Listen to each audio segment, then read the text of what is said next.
Hello, folks. Welcome to Chicago Reacts. My name is Kelsey. I am an actor and voice actor in Chicago, and today I am reacting to What If Britain Lost the 7 Years' War by AlternateHistoryHub.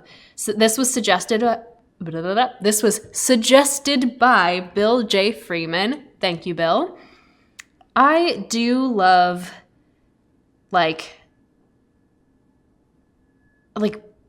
there's this, okay, I'm gonna go off on a little tangent, but I do love, not alternate history things, but what may have happened if this didn't happen, X, Y, and Z.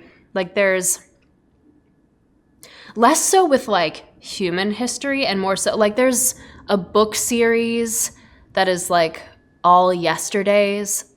I got the books a couple years ago. It's oh, what other dinosaurs and dinosaur adjacent creatures could have existed?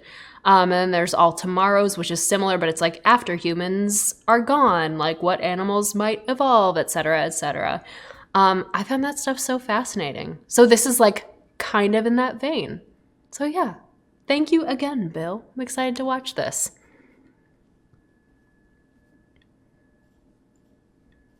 After 9 long years, the guns finally laid silent. The ink was on paper, and the negotiations ended. The 7 Years' War was over. Britain was to remain on the sidelines of European politics. Its navy, while strong, was unable to compensate for its defeats on the continent. France had stumbled, but in the end was victorious. The Prussians had been defeated, surrounded by 3 armies at once. The Austrians were mutually happy that this up-and-coming rival was no longer a threat. Peace had come to Europe. And even though no one knew it, this French victory would have dramatic consequences for the Western world, and how it prevented the dramatic from occurring. France had just dodged a century of political turmoil, a revolution, a dictator, and an empire on its doorstep.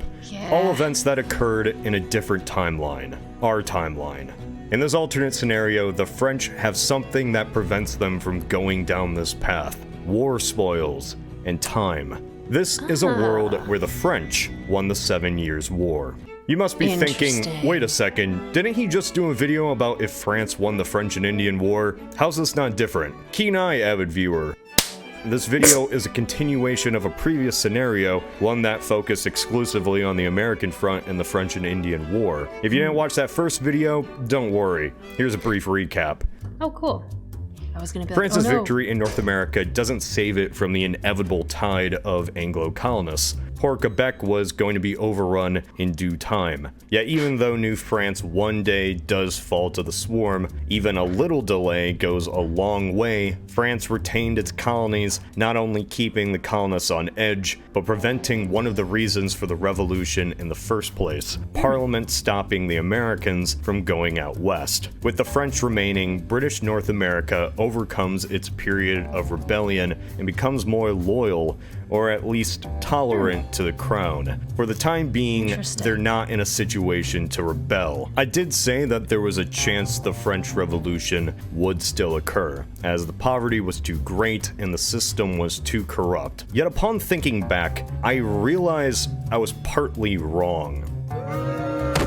Yes, I know, partly. Revolution was not inevitable in France, but reform was. The French winning the 7 Years' War does one major thing. It buys the French monarchy more time to get out of its debt. Not needing to aid the Americans does wonders for them as well. These are factors the alternate French never knew they narrowly dodged. Post 7 Years' War France still has problems. Sure, the feudal system of government, the corrupt nobility, the immense debt, these are still problems that will need to be confronted one day. But not now, and certainly not in the way that they did it in our timeline. A victory in the 7 Years' War spares France from descending into a sudden and violent upheaval, but the cracks still remain. When imagining how France might reshape an alternate Europe, it should be kept in mind we're talking about the Bourbons. While it's possible that the French monarchy could have reformed with this victory, it's still a possibility that we'd only see a string of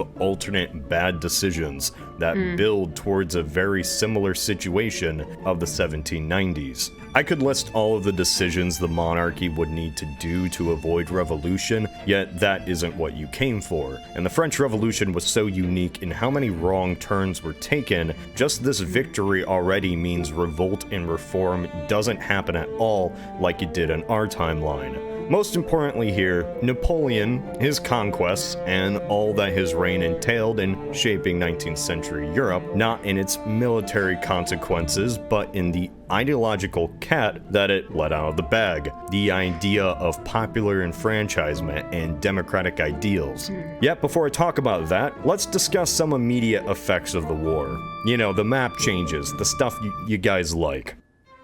Map changes are fun. Once the treaties are ratified, it'd be clear on who one of the main losers would be: Prussia. While it had seemed like the small militaristic nation was on the rise, it wasn't to be. Perhaps the war against Austria was just a fluke, as the 7 Years' War results in the armies from 3 different kingdoms knocking down the door into Berlin. During the negotiations, I could easily see Britain worrying more about Hanover or their overseas colonies, and allowing France and Austria to just carve up chunks of Prussia. A weakened Berlin was best for all. The war permanently stunts their growth.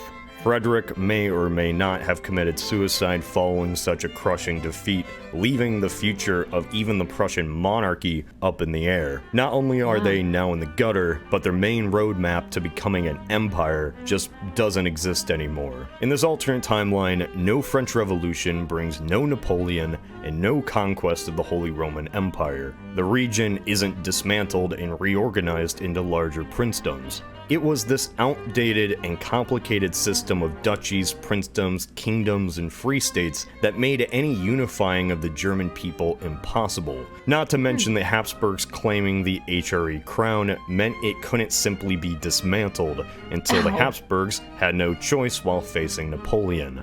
By the 19th century, Prussia still has to deal with that outdated institution. It wasn't simply being swept aside by overwhelming military force anytime soon. Austria and the Habsburgs capitalized on this victory. There's often a debate on what a Germany united under Austria would look like. Would it just be the German Empire, but bigger? No. It wouldn't look like anything, because the last thing Austria wanted was for the German states to be unified.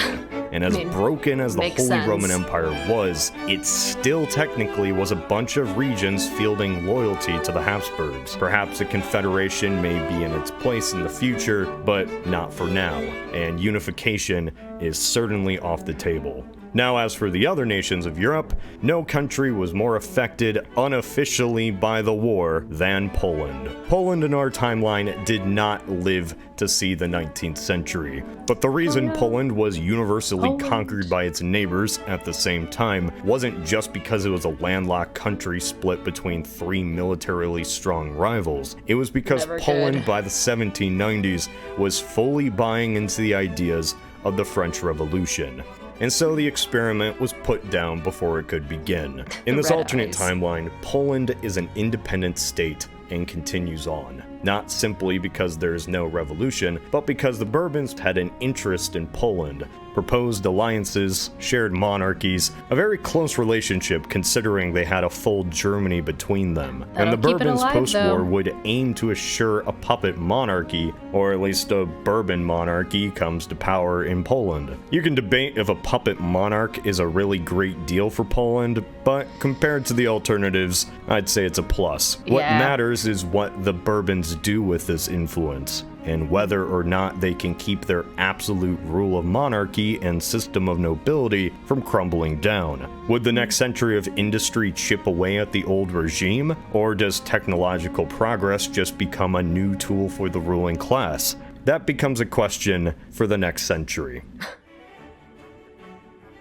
I know some of you are going to get quite mad at me for saying this, but France still would never match the British Navy. Sorry, France. While it's fun to ponder if the French beat back the British and invaded the island like they planned to do, I want to keep this somewhat grounded. No occupation of Britain, no French navy dominating the seas. Instead, Britain remains a colonial power, and France uses its victory to focus on Europe itself, dealing with those pesky Habsburgs, various German states, and Russia. While the Bourbons from the 1760s onward play house and remake Europe, competing against monarchs and making temporary allies, I'm more interested in what will happen for the common folk of France. You know, the peasants, the urban poor, the ones technically not citizens, but just people working the land for rich families. Even had the French won the 7 Years' War, the luxurious spending and horrendous tax structure eventually would have to be dealt with. The French Revolution was not inevitable, yet reform was. It's pretty easy to imagine what would happen if no reform happened at all. We know the crown was attempting to reform, they just didn't have the time nor capital to be able to do so. In this alternate timeline, financial rumors are spoken in hushed tones. These remain for many decades more just that, rumors. France is able to gain a decent profit from the war, and in a way, buy itself more time to deal with these issues later. When the debt of the crown is eventually brought up, say sometime in the 19th century, there are many ways that the crisis could go. Now we might still see the Estates General called up, the Third Estate leaving, and then... Or, more likely, considering France's victory, there is a more moderate approach. Reform does occur, but the call to action does not come from the Third Estate, but the nobles themselves. Enlightenment teachings were not synonymous with democracy. Many philosophers didn't call for the masses to vote. No, the Enlightenment before the Revolution was the idea that the aristocrats and nobles themselves could be learned and intelligent. The Enlightenment was for the nobles. At the most extreme, a constitutional monarchy was proposed if need be. And I could imagine that the Bourbons at some point in the next 50 years following the war could gradually agree to a constitutional rule. This is, say, after a lesser revolt or reformation occurs. Something to spook them. Enlightenment thinking remains in theory. The praxis part isn't on the streets of Paris. Reform is slow, yet it's enough for the crown to survive. Many of these gradual reforms are not from goodwill, but purely defensive. For example, what Prussia, Russia... That makes sense. I don't think, even in this scenario where France has time, I could see them having a full change of heart, what with the messed up system they had, you know? And I like that he brought up, like, smaller revolts, because I feel like those would also happen, especially if things are changing so gradually. Like, political decisions made to benefit the people, but, like, so that they can, like, stave off revolution for the time being, or just, like he said, like, as like a defensive move, for sure. And other German states decided to do. Modernization was done not out of this idea of liberty or taking power away from the noble class, but from the benefits that a modern organized state can accomplish on the battlefield. Totally. Doesn't technology and the inclusion of factories upheave the aristocratic order anyway? No. Had the French aristocracy remained in power, it's unlikely that the revolution ever would have occurred. The Industrial Revolution, that is. You're saying that the Industrial Revolution just wouldn't have happened? What would have happened? The nobles just intentionally blocked progress? Yeah. There were two types of landed aristocracy. The ones we most think of are the rural aristocrats, the ones that owned a lot of land and had peasants work that land. But there was another aristocracy, the urban guilds, the craftsmen who created limited clubs by which only certain ideas came in and certain products came out. Guilds like could Minecraft just bread. keep certain technology, practices, or even factories from entering their region. And this isn't just me saying this. In a paper for the American Economic Review, there are direct comparisons between regions in Germany after the Napoleonic Wars that adopted modern rational economics and those that stuck to the old ways of noble guilds. Industrialization only happened in areas that weren't controlled by guilds. The guilds sense, and their yeah. aging laws would intentionally keep modern industry from coming in. And in fact, many nobles directly stifled industrialization. This alternate Europe of the 19th century is nothing like our own. It doesn't see a universal rise in industrialization and colonization. Instead, we see a split between the Anglo world and the French, not only in lines of thinking, cool. but even down to ideological views and technological progress. Following the war, the British followed down a similar path that we saw on our own timeline. Their navy allows them to go forth and colonize or bully other lands, and their colonization and exploitation of other lands only fuels their small industry. In the decades following the 7 Years' War, France has control over much of continental Europe, a medieval-style feudal system of nobles that intentionally block technological progress for the sake of guilds and status. This only leads to greater disorganization, economic upheaval, and stagnation. And this only increasingly becomes more evident when another war happens, and France cannot compete. Yeah. That would be so interesting. The French Revolution made the people themselves the nation. It brought that idea into the popular language, spurring not only legal systems, but ideas for revolutions of the future. What does it truly mean to be a citizen? In this alternate timeline, France in many ways becomes what Spain or Italy became in our timeline. Sorry, Spain or Italy, any reform isn't enough. And I can easily imagine that at some point there's a crossroads moment. A moment that's such an embarrassment, it forces the French nobility to self-reflect on what must be done, or else it will fall to its neighbors. I mean, Russia had this moment with Japan, Austria had it with Prussia, Spain has had it ever since the 1700s. Great empires can always fall to stagnation, and I imagine France sees the same. This most likely happens around the 1850s or 60s. For decades, Britain, Prussia, and Scandinavia would have been improving their own industry and military, while the aristocratic world would be shunning it. This all culminates in the French fighting a war they cannot win. The French Revolution created the idea of freedom for citizens across Europe, yet it also laid the foundations for the very nation-states that would exploit people around the world in the coming century. Modernization and industrialization fuel the militaries and technology that go on to conquer Asia and Africa. The Napoleonic Wars were so brutal and widespread, it forced Europe into a peace that lasted until World War I. The death of the HRE and birth of the Confederation of the Rhine laid the groundwork for Prussia to slowly unite the German states, creating an empire that used its position to peacefully bring the European states together to divide Africa amongst themselves. This is an alternate Europe not only where Germany doesn't exist, but Britain and France are still major rivals, so much so that there isn't a division of Africa peacefully. Instead, any conquest of Africa is through violent European wars not only against natives, but each other. Think about how the British took land from the Dutch Boers, but everywhere. There's a constant battle between Europeans for Africa, weakening their grips on the region.